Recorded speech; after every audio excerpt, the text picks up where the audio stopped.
దేశంలో బంగారం వెండి ధరలు పరుగులు పెడుతున్నాయి. పుత్తడి వెండి రేట్లు ఆల్ టైమ్ హైని తాకుతూ టెన్షన్ పెడుతున్నాయి. పెళ్లిళ్ల సీజన్ మొదలు కాబోతూ ఉండడంతో కొనుగోలుదారులు లబోదిబోమంటున్నారు. ఈ రెండు లోహాలు ఇప్పట్లో సామాన్యుడికి అందేలా లేవా? పసిడి వెండి పరుగులకు ట్రంపే కారణమా?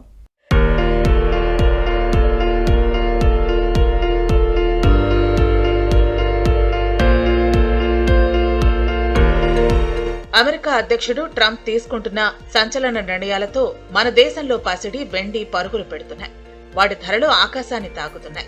అంతర్జాతీయ పరిణామాలు, స్టాక్ మార్కెట్ ఒడిదుడుకుల నేపథ్యంలో బంగారం వెండి ధరలు ఆల్ టైమ్ హైకి చేరుతున్నాయి. ఇక బంగారం గురించి అయితే ప్రత్యేకంగా చెప్పుకోవాల్సిన పనే లేదు. రోజు రోజుకు పసిడి ధరలు ఆకాశానంటుతూ బంగారం ప్రియులకు చుక్కలు చూపిస్తున్నాయి. వచ్చే నెల పెళ్లిళ్ల సీజన్ ఆరంభం కావడంతో బంగారం వెండి కొనుగోలు తప్పనిసరి. అయితే ప్రస్తుతం శుక్ర మౌఢ్యమి కారణంగా శుభకార్యాలకు ఇప్పటికిప్పుడు బంగారం కొనే అవకాశం లేదు. అయితే బంగారం వెండి కొనుగోలుకు జాప్యం చేసే కొద్దీ వాటి ధరలు పెరుగుతూ ఉండటంతో ఆందోళనలు వ్యక్తమవుతున్నాయి.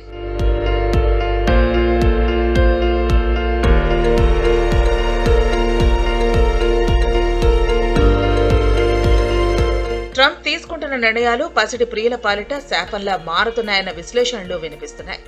అడపాదడపా మధ్యలో బంగారం వెండి రేట్లు కాస్త తగ్గినా ఆ ఆనందం వెంటనే ఆవిరైపోతోంది. బంగారం వెండి ధరల్లో అనిశ్చితి కొనసాగుతోంది. గ్రీన్లాండ్ మీద ట్రంప్ చేసిన హెచ్చరికలు అంతర్జాతీయంగా పెట్టుబడిదారులను ఉక్కిరిబిక్కిరి చేస్తోంది. దీంతో వారు డాలర్ మీద పెట్టుబడులను వదిలేసి బంగారం మీదకు తరలిస్తున్నారు. దీంతో పసిడి ధరలకు రెక్కలొస్తున్నాయి. అటు ట్రంప్ పూటకో మాట మారుస్తూ కన్ఫ్యూజన్ క్రియేట్ చేస్తున్నారు. EU పైన టారిఫ్ల బాదుడు వరకు వెళ్లి ఎందుకో మళ్లీ వెనక్కి తగ్గారు. ఇలా అంతర్జాతీయ పరిణామాల్లో ఒడిదుడుకులు, ఉద్రిక్తతల కారణంగా ప్రపంచ మార్కెట్లలో పెట్టుబడిదారులు రిస్క్ తీసుకునే ధోరణి నుంచి వెనక్కి తగ్గారు. ఈ పరిస్థితుల్లో సంప్రదాయంగా సురక్షిత పెట్టుబడులుగా పరిగణించబడే బంగారం, వెండి రికార్డు స్థాయి ధరలను తాకాయంటున్నారు నిపుణులు. మరోవైపు ఫెడరల్ రిజర్వ్ విధాన దృక్పథంపై కూడా మార్కెట్లు దృష్టి సారించాయి. ప్రస్తుతం బలంగా కనిపిస్తున్న ఉద్యోగ మార్కెట్ అకస్మాత్తుగా బలహీనపడే ప్రమాదం ఉందని ఫెడ్ చైర్మన్ హెచ్చరించారు. అవసరమైతే వడ్డీ రేట్లను మళ్లీ తగ్గించేందుకు ఫెడరల్ రిజర్వ్ సిద్ధంగా ఉండాలని సూచించారు.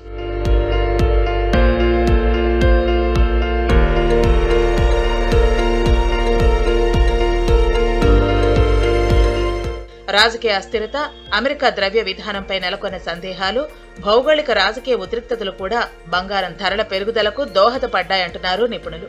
రూపాయి పతనం కూడా గోల్డ్ పరుగుకు ఆజ్యం పోస్తోందన్న అభిప్రాయాలు వ్యక్తమవుతున్నాయి. డాలర్తో పోలిస్తే రూపాయి విలువ తగ్గటం వల్ల దిగుమతి చేసుకునే బంగారం ధర మన దేశంలో ఆటోమేటిక్ గా పెరుగుతోంది. మరోవైపు సౌరశక్తి, ఎలక్ట్రిక్ వాహనాలు, ఏఏ వంటి రంగాల్లో వెండికి పెరుగుతున్న డిమాండ్ కూడా దాని ధరల పెరుగుదలకు కారణమవుతోందంటున్నారు. ఈ రోజున మన రూపాయి చూస్తేనేమన్నా అలా పాతాళానికి వెళ్తూనే ఉంది. మరి బంగారం, వెండి ధరలు ఏమన్నా ఆకాశాన్ని తాగుతున్నాయి.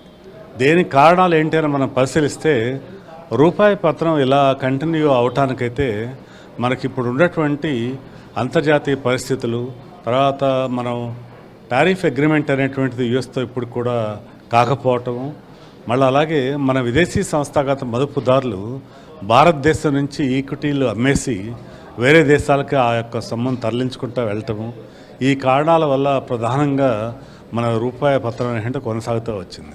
ట్రంప్ అమెరికా అధ్యక్షుడిగా రెండోసారి బాధ్యతలు చేపట్టిన ఏడాది కాలంలోనే బంగారం ధర ఏకంగా 70% పెరగగా వెండి అమాంతం 207% పెరిగింది.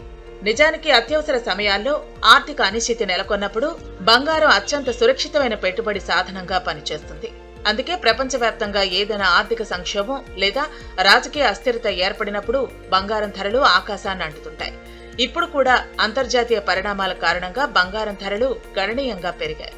ప్రపంచవ్యాప్తంగా ఆర్థిక అనిశ్చితి, రాజకీయ, భౌగోళిక ఉద్రిక్తతలు పెరిగినప్పుడు పెట్టుబడిదారులు తమ డబ్బును షేర్లు లేదా ఇతర రిస్క్ ఉన్న పెట్టుబడుల నుంచి తీసివేసి బంగారంలో పెట్టుబడి పెడతారు. బంగారాన్ని సురక్షితమైన పెట్టుబడిగా భావిస్తారు. ఇప్పుడు కూడా ట్రంప్ వాణిజ్య సుంకాల ప్రకటనలు ప్రపంచ ఆర్థిక వ్యవస్థలో గందరగోళాన్ని సృష్టించాయి. అందుకే పెట్టుబడిదారులు బంగారంలోకి తరలి వస్తున్నారు. ఈ కారణంతోనే బంగారం ధరలు నిత్యం కొత్త రికార్డులను సృష్టిస్తున్నాయి.